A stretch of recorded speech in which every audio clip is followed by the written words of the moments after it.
Alors bonjour, voici mon vidéo au sujet de mon autobiographie en fait, des mathématiques. Alors je me nomme Tania Rochon. Pour vous donner une idée, j'ai gradué du secondaire en 1992. Alors j'ai 47 ans, fait que ce que je vais vous dire pour ceux qui étaient dans ces années-là ou avant ou après, vous allez vous apercevoir que c'était l'ère des mathématiques dans le temps. Alors, pour débuter, j'aimerais vous parler de mes expériences personnelles en tant qu'élève en apprentissage dans les mathématiques. Pour commencer au primaire, ce que je détestais le plus au sujet des maths, c'était les débats de mathématiques. Que ce soit les multiplications, les divisions, les additions, les soustractions. J'étais une personne très gênée. Cela me causait beaucoup d'anxiété. Et en plus de ça, ça me prenait plus de temps à répondre aux opérations qui étaient demandées.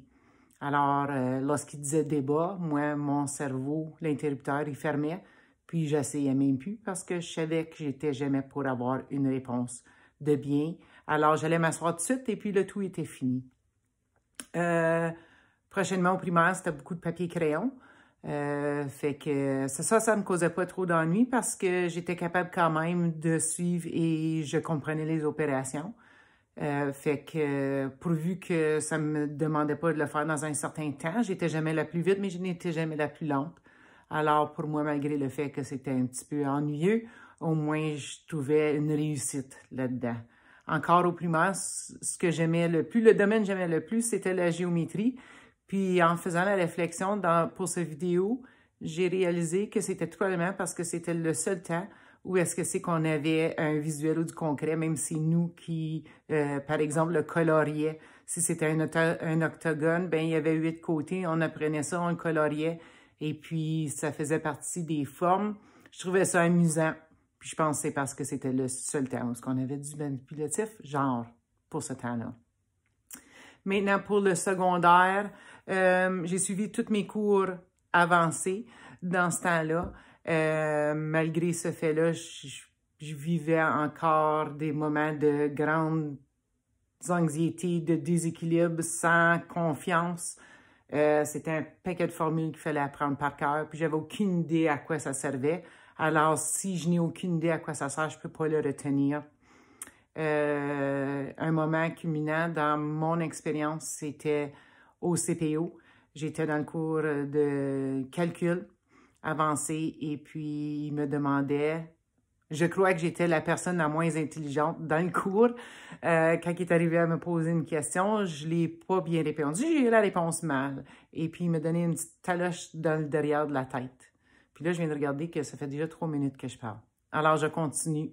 Fait que je suis devenue le clown de la classe à ce moment-là. Et puis, je savais vraiment pas à quoi c'était pour me servir dans le futur, mais ça me donnait un cours universitaire ou pré-universitaire.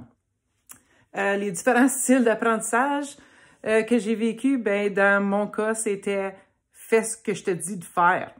Puis c'était tout. C'était papier-crayon, c'était « suis la formule que je t'ai donnée », puis si on devait aller un pas de plus, j'avais aucune idée parce que c'est pas ça que tu m'avais montré. Alors, il essayait de nous faire sortir de notre zone de confort, mais sans vraiment de stratégie à suivre. Alors, les gens qui pouvaient voir ce que l'enseignant essayait de nous dire ou de nous faire, comprenaient, pouvaient. Moi, j'avais aucune idée.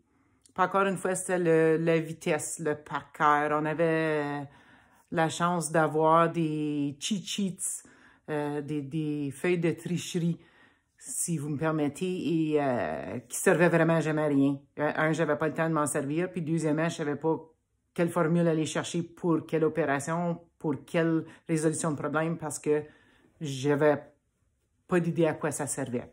Fait qu'en gros, je trouvais les cours longs et ennuyants. Quel effet ces expériences ont eu sur ma pédagogie? C'est, en gros, fais pas ce qu'ils t'ont fait.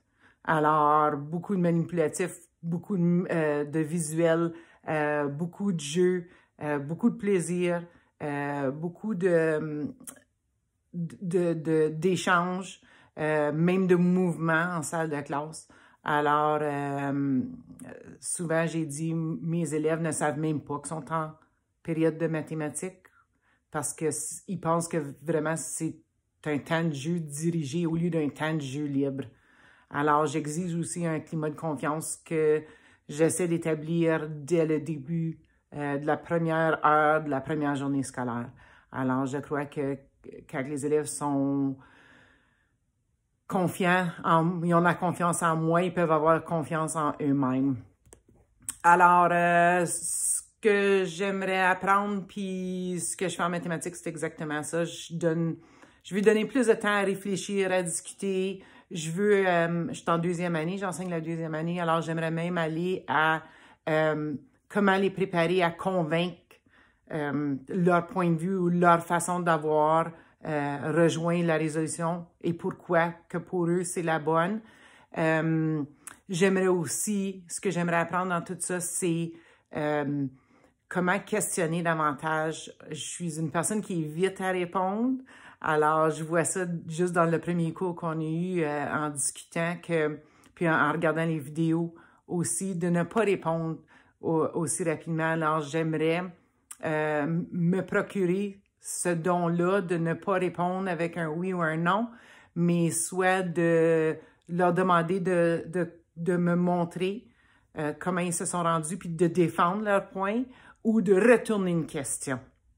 Alors, je suis Tania Rochon et voilà mon autobiographie sur la mathématique. À bientôt.